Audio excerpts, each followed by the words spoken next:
শুধু ওমানে সালালা বন্দরে নয়, তেল আভিভ সহ 20 জায়গায় আক্রমণ চালিয়েছে ইরান।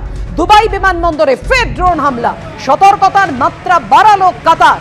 সাধারণ মানুষকে বাড়িতে থাকার পরামর্শ দিয়েছে কাতার সরকার।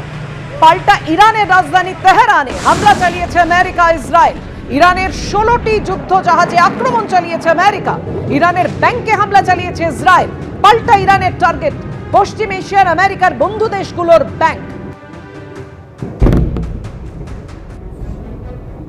অশান্ত পশ্চিম এশিয়া, আপনারা দেখতে পাচ্ছেন যুদ্ধের পরিস্থিতি আরো ঘোরালো হচ্ছে।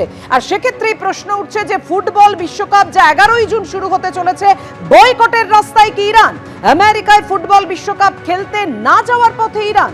ফুটবল বিশ্বকাপে ইরানকে আমেরিকায় স্বাগত জানিয়েছেন ডোনাল্ড ট্রাম্প। আর মাত্র বিশ্বকাপ শুরু হতে বাকি রয়েছে 93 দিন।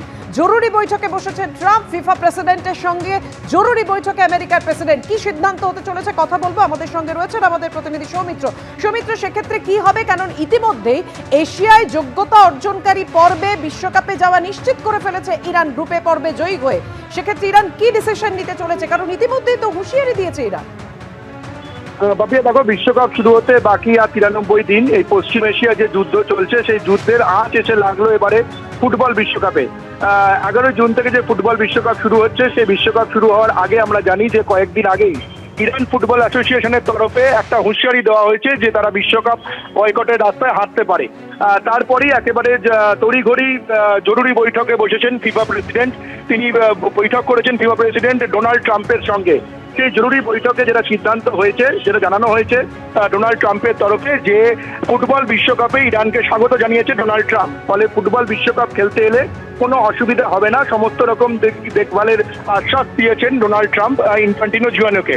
অর্থাৎ এই যে বয়কটের রাস্তায় হাঁটতে চলেছে ইরানের ফুটবল ফেডারেশন, তারপরই আসরে নেমেছেন ফিফা প্রেসিডেন্ট। এবং ফিফা প্রেসিডেন্ট ডোনাল্ড ট্রাম্পের সঙ্গে বৈঠকের পর যেটা জানা যাচ্ছে যে এবার ইরান ফুটবল ফেডারেশনের কর্তা ব্যক্তিদের সঙ্গেও তিনি বৈঠক করবেন। এবং ইরান ফুটবল অ্যাসোসিয়েশনের যারা কর্তা ব্যক্তিরা রয়েছেন তাদেরকে ফিফা প্রেসিডেন্ট বোঝানোর চেষ্টা করবেন যে বিশ্বকাপ খেলতে গেলে তাদের কোনো অসুবিধা হবে না এবং ইরান যেন বিশ্বকাপ খেলতে যায়।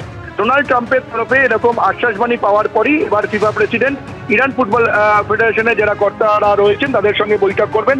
কবে সেই বৈঠক হয় সেটাই এখন দেখার। তবে ডোনাল্ড ট্রাম্পের তরফে ইরানকে কিন্তু বিশ্বকাপ খেলার জন্য স্বাগত জানানো হয়েছে। পাপিয়া, ধন্যবাদ তোমায় সৌমিত্র। আর এরই মধ্যে যে খবর এসে পৌঁছেছে, গুজরাটে কাঞ্জালা পোর্টে আসার সময় হরমুজ প্রণালীতে থাইল্যান্ডের জাহাজে হামলা হয়। জাহাজটি সংযুক্ত আরব আমিরশাহী থেকে হরমুজ প্রণালী হয়ে আসছিল এবং উদ্ধার হয়েছে এই জাহাজটি থেকে 20 জন নাবিক।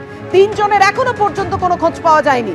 পণ্যবাহী এই জাহাজটিতে 3000 টন সামগ্রী ছিল। পণ্যবাহী ময়ূরী নারী নামে জাহাজটিতে 3000 টন সামগ্রী ছিল। 3টে পণ্যবাহী জাহাজে হামলা হয়েছে। 3টি জাহাজের মধ্যে ময়ূরী নারীও থাকতে পারে। United kingdom maritime trade operation centre সূত্রে এমনই খবর। 28টি ভারতীয় জাহাজ ও 778 জন আটকে রয়েছেন।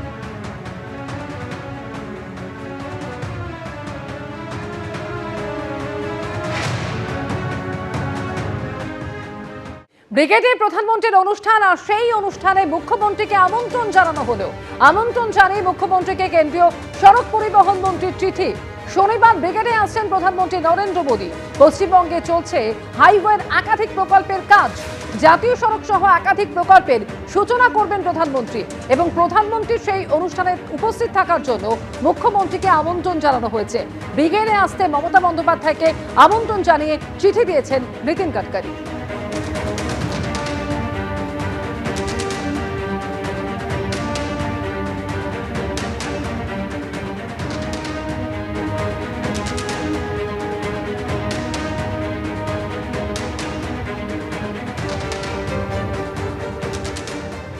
এবিপি আনন্দ, এগিয়ে থাকে, এগিয়ে রাখে।